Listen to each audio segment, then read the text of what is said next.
Ya, Assalamualaikum warahmatullahi wabarakatuh. Saudara-saudari sekalian, pada hari ini kita akan melanjutkan perkuliahan kita. Nah, jadi seperti apa yang saya sampaikan pada pertemuan yang sebelumnya, nah, ini kita akan melanjutkan presentasi dari kelompok berikutnya, ya, sesuai dengan jadwal, ya, yang akan melanjutkan presentasi kita hari ini adalah kelompok 3 dan 4, ya, kelompok 3 dan 4. Kepada kelompok 3, ya, atau kelompok 4, silahkan kelompok 3 kalau memang sudah bergabung di Zoom ini, ya, silahkan dipersiapkan bahan PPT-nya, ya, untuk dibacakan, ya, silakan. Prinsip-prinsip perlindungan hukum atas konsumen. Tanggung jawab pelaku usaha atas produk barang yang merugikan konsumen merupakan perihal yang sangat penting dalam hukum perlindungan konsumen. Kebanyakan dari kasus-kasus yang sudah ada saat ini, konsumen merupakan yang paling banyak mengalami kerugian yang disebabkan produk dari pelaku usaha itu sendiri. Menurut hukum perdata, pertanggungjawaban dibagi menjadi dua macam, yaitu kesalahan, liability without base of value, dan penanggung-jawaban tanpa kesalahan, liability without found, yang dikenal dengan tanggung jawab risiko atau tanggung jawab mutlak, strict liability. Secara umum, tanggung jawab pelaku usaha atas produk yang merugikan konsumen mempunyai beberapa prinsip hukum yang dibedakan sebagai berikut. Pertama, prinsip tanggung jawab berdasarkan unsur kesalahan. Prinsip tanggung jawab berdasarkan unsur kesalahan, followed liability atau liability based of volume, adalah prinsip yang cukup umum berlaku dalam hukum pidana dan perdata. Dalam Kitab Undang-Undang Hukum Perdata, khususnya pasal 1965, 1966, dan 1967, prinsip ini dipegang secara teguh. Prinsip ini menyatakan seseorang baru dapat diminta pertanggungjawabnya secara hukum jika ada unsur kesalahan yang dilakukannya. Kedua, prinsip praduga untuk selalu bertanggung jawab. Prinsip ini menyatakan tergugat dianggap selalu bertanggung jawab sampai ia dapat membuktikan ada pada si tergugat. Saat ini beban pembuktian terbalik masih dapat diterima dengan prinsip praduga untuk selalu bertanggung jawab. Dasar pemikiran dari teori pembalikan beban pembuktian adalah seseorang yang dianggap bersalah sampai yang bersangkutan dapat membuktikan sebaliknya. Hal ini tentu bertentangan dengan asas hukum praduga tidak bersalah yang lazim dikenal dalam hukum. Namun jika diterapkan dalam kasus konsumen akan tampak asas demikian juga cukup relevan. Jika digunakan teori ini, maka yang berkewajiban untuk membuktikan kesalahan itu ada pihak pelaku usaha yang digugat dan tergugat. Ini harus menghadirkan bukti-bukti dirinya tidak bersalah. Yang ketiga adalah prinsip praduga untuk tidak selalu bertanggung jawab. Prinsip ini adalah kebalikan dari prinsip praduga untuk selalu bertanggung jawab. Prinsip praduga untuk tidak selalu bertanggung jawab hanya dikenal dalam lingkup transaksi konsumen yang sangat terbatas. Dan pembatasan demikian biasanya secara common sense dapat dibenarkan. Contohnya itu adalah dari penerapan prinsip ini adalah pada hukum pengangkutan hilang atau kerusakan pada bagasi kabin atau bagasi tangan. Ini biasanya dibawa dan diawasi oleh si penumpang, yaitu konsumen. Adalah tanggung jawab dari penumpang. Dalam hal ini, pengangkut pelaku usaha tidak dapat diminta pertanggungjawabnya. Yang keempat adalah prinsip tanggung jawab mutlak. Prinsip tanggung jawab mutlak dalam tanggung jawab pelaku usaha atau atas produk yang merugikan konsumen secara umum digunakan untuk menjerat pelaku usaha, khususnya produsen barang yang memasarkan produknya yang merugikan konsumen. Dalam hal ini, konsumen hanya perlu hubungan kausalitas mau bikin map lagi yang dideritainya. Yang terakhir ada prinsip tanggung jawab bener. atau limitation of prinsip sangat disenangi oleh pelaku usaha ditetapkan sebagai klausul eksonerasi dalam perjanjian standar yang dibuatnya. Secara umum, prinsip tanggung jawab ini sangat merugikan konsumen bila ditetapkan secara sepihak oleh pelaku usaha. Dalam UU Nomor 8 Tahun 99 tentang konsumen, seharusnya tidak boleh secara sepihak, Iya, sesuai titik aja. termasuk membatasi maksimal tanggung jawabnya. Jika ada pembatasan mutlak harus berdasarkan pada peraturan perundang-undangan yang jelas. Jika dilihat dari sudut pandang hukum perlindungan konsumen, prinsip yang digunakan dalam tanggung jawab diantaranya adalah berikut. Prinsip tanggung jawab berdasarkan kelalaian atau kealpaan. Yang kedua ada prinsip tanggung jawab berdasarkan kontestasi. Yang terakhir ada prinsip tanggung jawab. Bagi yang mau menyampaikan pertanyaan, nah ya, bagi yang mau menyampaikan pertanyaan, silakan. Ini ditujukan sebenarnya ini ke saya ya. Walaupun ini kelompok 3, ini yang ditujukan pertanyaan itu langsung ke saya. Jadi termasuk yang kelompok 3 ini pun boleh juga mengajukan pertanyaan, ya. Saya catat ya namanya. Ya, ada yang mau bertanya, mengajukan pertanyaan? Izin Pak, Bayu mau bertanya boleh Pak? Oh ya, silakan. Ya. Saya Bayu dari kelompok 2. Oh ya. Saya Ya. mau bertanya ini Pak di slide 9 Ya. yang dimaksud dari prinsip tanggung jawab berdasarkan yang kan ini ada 3 prinsip ya Pak. Ya, Saya masih kurang paham dari 3 prinsip ini Pak. Terima kasih. 3 prinsip ini ya yang ditayangkan ini ya. Iya ya Pak. Ya. Makasih ya Pak. Iya ya. Ya. Ada lagi yang mau bertanya selain si Bayu ini?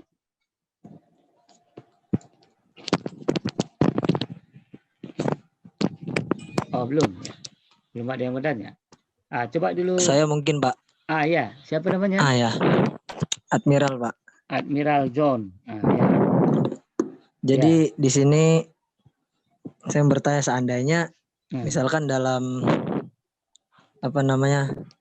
dalam jual beli kan ada konsumen dan produsen. Konsumen itu kita anggap sebagai pembeli. Pembelinya ini beli di Alfamart sebagai produsen. Jika harga yang ditampilkan jika harga yang ditampilkan di bawahnya itu Pak, biasanya kalau kita beli ke minimarket kan ada tuh harga di bawahnya. Oh iya, di raknya itu. Pas kita bayar berbeda dengan harga yang di bawah itu masuknya ke dalam prinsip yang mana Pak? Dalam 5 prinsip pertanggungjawaban itu Pak. Dan mungkin adakah sanksinya kayak gitu Pak? Oh iya. Berarti harga di tampilan ya. Iya, berbeda. Berbeda dengan saat kita bayar. Iya, di saat bayar. Saya akan menjawab pertanyaan dari Mas Bayu, menjabarkan ketiga prinsip tadi. Prinsip tanggung jawab berdasarkan kelalaian atau kealpaan itu artinya tanggung jawab itu berdasarkan kelalaian. Itu adalah prinsip tanggung jawab yang sifat subjektif atau satu tanggung jawab ditemukan oleh perilaku produsen. Yang kedua, prinsip tanggung jawab berdasarkan wan prestasi. Prinsip tanggung jawab berdasarkan wan prestasi ini merupakan tanggung jawab yang didasarkan pada kontrak antara pelaku usaha dengan konsumen. Prinsip tanggung jawab ini tidak didasarkan pada upaya yang telah dilakukan pelaku usaha dalam memenuhi prestasinya. Artinya meskipun pelaku usaha sudah berupaya memenuhi kewajiban dan janjinya, namun konsumen tetap mengalami kerugian, maka pelaku usaha tetap dibebani tanggung jawab untuk mengganti kerugian yang dialami konsumen. Yang ketiga ada prinsip tanggung jawab mutlak. Prinsip tanggung jawab mutlak ini dikenal dengan nama produk liability. Menurut asas ini, produsen wajib bertanggung jawab atas kerugian yang dialami konsumen atas penggunaan produk yang dipasarkannya. Maka dari itu, prinsip pertanggungjawaban mutlak ini tentunya dapat melindungi konsumen dari pelaku usaha yang lalai dalam memasarkan produknya. Pelaku usaha dipaksa untuk mematuhi aturan dalam memasarkan produk seperti yang tercantum dalam Undang-Undang Nomor 8 Tahun 99 tentang perlindungan konsumen. Barang yang dipasarkan harus dalam keadaan baik dan tidak boleh melanggar sesuai dengan yang tercantum jelas dalam pasal UU PK pasal 8 Jika produk yang digunakan konsumen cacat dan menimbulkan kerugian bagi konsumen, maka pelaku usaha wajib mengganti kerugian tanpa perlu adanya pembuktian adanya kesalahan. Demikian, Pak. Jadi dia begini ya, berkaitan dia dengan pertanyaan dari Admiral John ya. Ini kebetulan ini baru-baru ini aja ini ya. Jadi ada skripsi mahasiswa ya, ada skripsi mahasiswa ini kebetulan dia baru selesai ya, wisuda hari ini juga itu ya.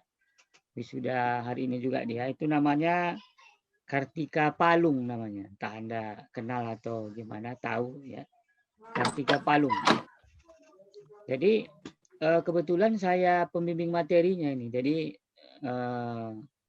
skripsinya itu kira-kira judulnya itu atau penelitiannya itu berkaitan dengan berbedanya harga ya yang ada di rak-rak barang ya, dari Indomaret, Alfamaret, karena itu yang dijadikannya sebagai tempat penelitiannya ya, Indomaret, Alfamaret di Bekasi ya. Walaupun memang skupnya itu diperkecil dia di perumahan ya, di perumahan dia gitulah ya. Di perumahannya itu ada beberapa Indomaret, Alfamaret ya. Karena memang kalau mau diteliti juga di Bekasi ini itu agak sulit juga dalam kondisi Covid begini ya. Memang ya kalau boleh diteliti banyak dia lokasi penelitiannya itu ya. Tapi nggak bisa karena Covid ini ya, karena keterbatasan ya. Nah, itu pun dia datang juga ke beberapa tempat-tempat yang dia jadikan sebagai narasumber ya. Itu apa namanya? Pegawai atau pimpinan Indomaret itu, maksudnya pelaksana lapangannya gitu lah, pimpinan lapangan. Jadi ditanya-tanya gitu, tanya-tanya, lalu didapatlah beberapa masukan ya. Jadi dia begini ya. Nah, kalau dia terjadi seperti ini ya, itu memang ada penanggung jawabnya itu ya. Kalau dari segi organisasi dia ya, organisasi kepegawaian gitulah kita bilang lah ya. Nah, karena Indomaret itu kan ibaratnya itu mirip kayak tokonya itu ya. Jadi ada kepala tokonya gitulah ya, ada kepalanya, kemudian ada wakilnya, wakil kepala toko itu, kemudian nanti ada ininya apa namanya, ibaratnya divisi lah kira-kira kita bikin namanya ya. Jadi mereka itu ada memang yang bertanggung jawab dia ya, ada yang bertanggung jawab ya. Jadi divisinya itu ada yang bertanggung jawab ya. Saya lupa pula saya divisi apa istilah namanya itu ya. Jadi berkaitan dia dengan harga, pembuatan harga ya, itu nanti kan kalau harganya berubah ya, nanti dirubahnya gitu ya. Nah, dirubahnya di situ yang sudah ditampilkan di rak itu kalau memang berubah, entah dia harganya naik atau turun gitu ya. Nah, itu dicabut dia, diganti baru. Nah, yang bertanggung jawab untuk itu ada. Panas Ya. bajunya. Nah, ada yang bertanggung jawab itu. Bukan kepala tokonya. Bukan. Jadi ada divisinya nanti. Itu kan kalau Anda datang ke Indomaret itu pegawainya pun kan nggak banyak itu kan. Paling pegawainya itu entah sekitar 4 atau 5 orang begitulah cuma ya. Pegawainya itu ya. Nah, dan salah satunya itu sebagai kepala tokonya ya, kepala, kemudian wakil kepala, baru nanti divisi-divisi dia. Jadi orangnya itu juga itu ya. Orangnya namanya ya, tokonya juga nggak besar, ibaratnya jenis organisasi usahanya itu juga nggak besar ya. Jadi nggak dibutuhkan banyak orang juga memang ya. Begitu juga organisasinya itu nggak dibikin ya lebar begitu dia, karena memang ya lingkupnya juga kecil ya. Nah, tapi yang jelas ada yang bertanggung jawab di situ ya, divisinya.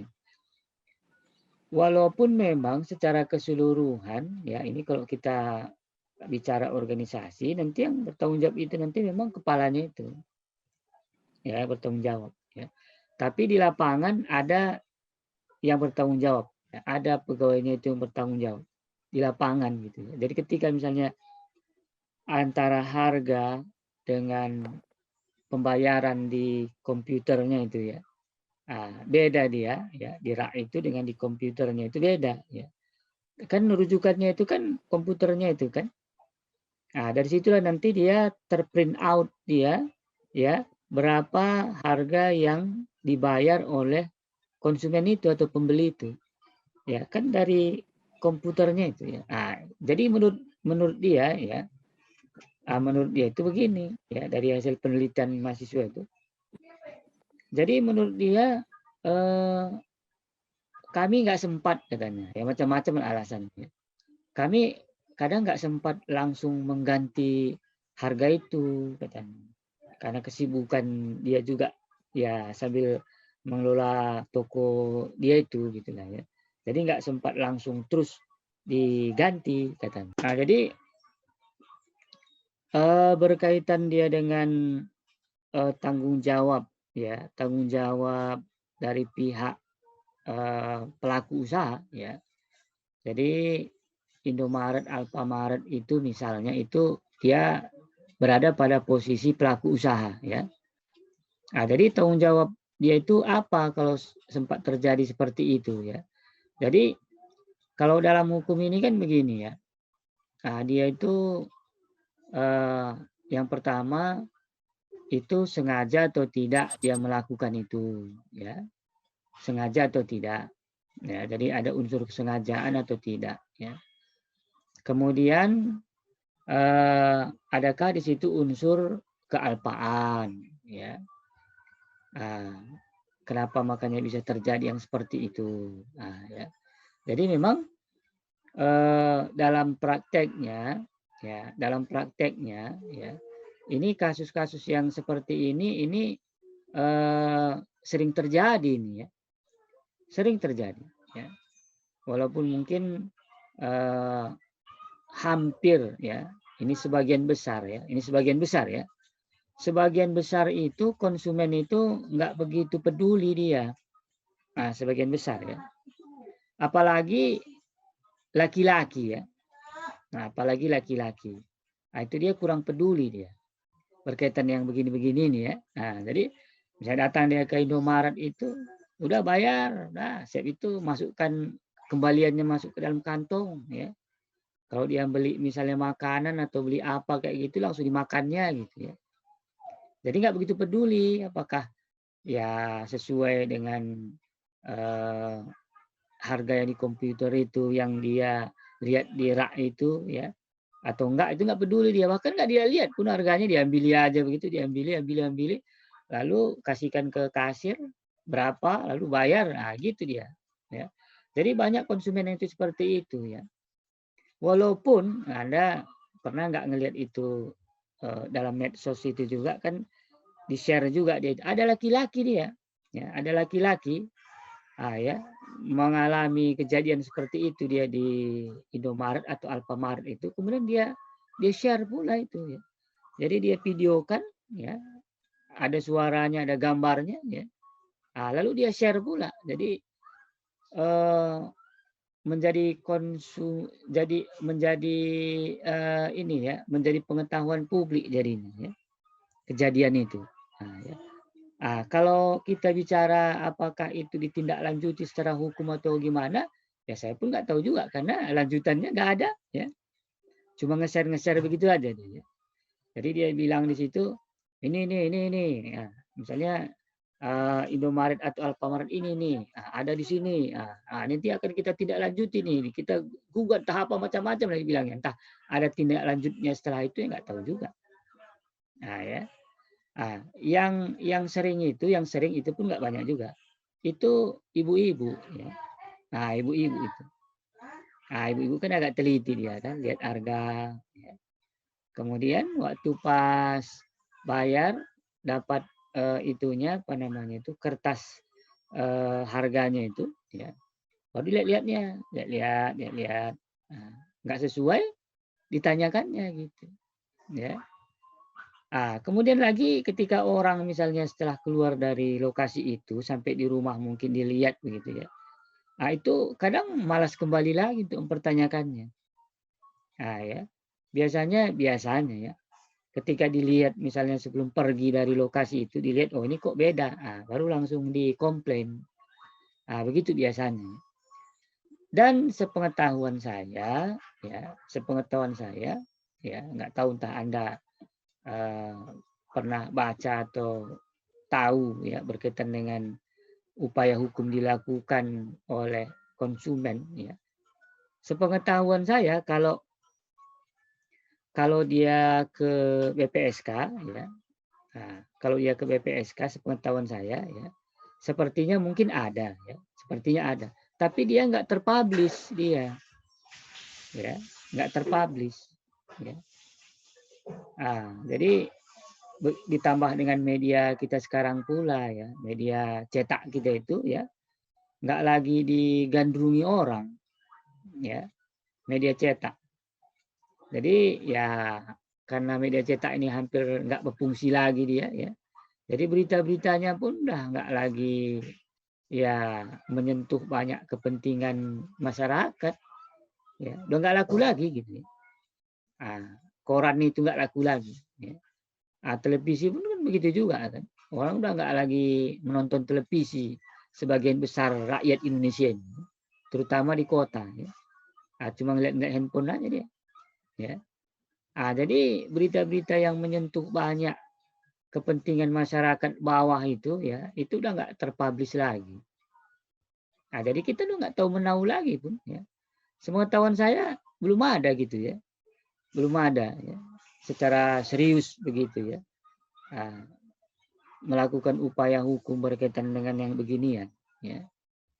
Jadi memang ya itulah ya nasib pembeli atau konsumen yang tidak berhati-hati ya, tidak berhati-hati ya. Paling pun kalau misalnya kita komplain begitu, datang kita ke ini apa namanya, ke kasir itu ya, paling dia bilang begini, mohon maaf Bu ya, mohon maaf Pak ya, nggak sempat kami menggantinya. Mungkin jawabannya itu dia ya, nggak sempat mengganti ya. Jadi ya mungkin masyarakat kita juga begini ya, ini saya amati begini, tidak mau mempersoalkan yang kecil itu menjadi besar gitu ya. Kalau orang hukum itu kan begitu ya, yang kecil dibesarkan kan gitu kan. Ya kalau yang kecil itu nggak dibesarkan ya nggak dapat duit lah nanti orang hukum ini kan. Ya kan. Jadi yang kecil itu ya dibesarkan kalau mau dapat duit, terutama lawyer ya. Kalau kayak Anda ini sebenarnya bisa juga itu untuk pembelajaran ya. Pembelajaran bisa juga itu untuk pembelajaran maksudnya. Kayak Anda ini masih mahasiswa ya. Misalnya Anda datang ke BPSK ya, mengadukan apa namanya itu kasus yang Anda alami itu ya. Datang aja Anda ke BPSK. Ya, itu kalau di Bekasi ada BPSK-nya itu. Jadi kalau menurut Undang-Undang Perlindungan Konsumen ya, itu di setiap kota dan kabupaten itu diminta oleh undang-undang itu untuk dibentuk ya BPSK ini ya. Walaupun memang dalam kenyataannya itu enggak semua kota dan kabupaten di Indonesia ini ada ya. Tidak. Ya. Kenapa enggak ada? Karena anggarannya itu ya, supaya Anda tahu ya, anggaran pembentukan BPSK itu oleh pemerintah itu diperuntukkan ya itu kepada Pemda. Ya. Diperuntukkan kepada Pemda pendanaannya itu ya. Nanti kan kalau dibentuk BPSK itu kan ada kantornya. Ya. Ada kantornya. Kemudian ada pegawainya, digaji dia tiap bulan, ya, stafnya digaji tiap bulan, kantornya dibayar misalnya setiap tahun kalau itu misalnya dikontrak, ya, dan sebagainya. Itu tanggung jawab Pemda gitu ya. Jadi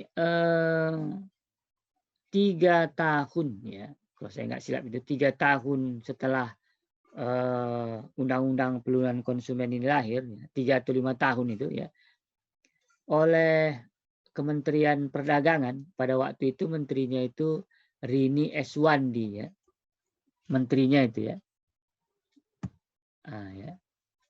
Ini masih ada yang mau masuk ini ya, belum ya? Ya. Pada waktu itu ya, itu menterinya itu Rini Eswandi namanya. Ya, Rini Eswandi ya. Jadi dia bilang begini ya, apa namanya? Berkaitan dengan pendanaan, pembiayaan pembentukan BPSK itu diserahkan kepada pemerintah daerah setempat katanya. Ya. Jadi awalnya itu memang anggaran itu ada pada Kementerian Perdagangan. Ya. Awalnya ya. Setelah itu pemerintah pusat itu melepas tanggung jawab pendanaan itu kepada pemerintah daerah yang membentuk ya, atau yang apa namanya itu, yang tempat pembentukan wilayahnya itu ya, misalnya kayak Bekasi begini, itu tanggung jawab Pemda atau Pemko Bekasi. Gitu dia. Jadi kalau misalnya Pemko-nya itu menganggap nggak perlu, ya nggak dibikinnya, ya nggak dibentuknya, nggak didirikan. Gitu ya. Karena kan mengeluarkan anggaran dia. Ya kalau misalnya ya anggarannya nanti diberikan kepada BPSK itu, ya untuk yang lain-lain itu kan jadi berkurang dia, gitu ya. Jadi berkurang. Jadi begitu dia kondisinya. Ya. Kenapa nggak ada setiap kabupaten kota di Indonesia? Ya. Sampai hari ini, padahal itu kan sudah berapa tahun itu, tahun 1999. Sudah 21 tahun yang lalu itu. Ya, undang-undang itu sudah lahir ya, tapi BPSK yang dibentuk itu belum semua ada di Indonesia ya. Belum semua ya. Jadi kalau kita lihat kira-kira jumlahnya itu ya, di Indonesia itu sampai hari ini sekitar kurang lebih 70% lah ya. 70% ya. 70% baru terbentuk seluruh Indonesia. Maksudnya dari Sabang sampai Merauke itu, maksud saya 70%. Jadi tidak semua. Begitu ya, tidak semua atau belum semua terbentuk. Jadi selain belum semua terbentuk, kemudian apa namanya itu, semangat daripada konsumen kita, pembeli kita ini yang mengalami kerugian dengan kejadian itu ya, itu menganggap hal itu hal yang biasa ya, dan tidak dianggap itu serius gitu ya. Jadi kalau dia mau tindak lanjuti misalnya ke BPSK itu ibaratnya kayak kurang kerjaan gitu lah. Ya, kurang kerjaan. Ya. Atau cari-cari kerjaan gitu maksudnya. Jadi dilakukan. Jadi ya kalau misalnya dia komplain, kemudian dia bilang mohon maaf ya tadi kami keliru segala macam, udah selesai gitu ya, sampai di situ gitu. Jadi orang Indonesia itu kan begitu dia ya. Ya setidak-tidaknya dimaafkan gitu ya. Padahal bisa saja ya, ini bisa saja ya, yang dilakukan oleh karyawan Indomaret atau Alfamaret itu bisa saja itu disengaja ya, bisa saja ya, disengaja ya, karena kan dia kan tahu peta daripada pembeli atau konsumen itu kan, tidak mau serius mempersoalkan kerugian yang diterimanya gitu ya. Walaupun memang ya kalau misalnya kita komplain dikembalikannya uang kita ya. Nah, kalau memang dia bilang tadi mohon maaf ya, gitu ya, kembalikannya udah selesai, ya. Jadi memang ya perlu juga memang untuk pembelajaran itu kalau menurut saya ya. Seperti Anda mahasiswa ini kan mahasiswa hukum nih kan. Supaya tahu bagaimana prakteknya itu maksudnya, supaya tahu bagaimana prakteknya, Anda adukan aja dia ke BPSK itu ya. Ya, supaya tahu pengalaman prakteknya gitu. Anda tidak lanjuti ya, datangi BPSK. Ya. Ya kalau Anda kan ada gunanya manfaatnya itu kan. Sebagai mahasiswa Fakultas Hukum ya, itu merupakan proses hukum juga itu kan. Ya, proses hukum itu kan. Jadi Anda tahu jadi ilmunya gitu. Kalau menurut saya ya.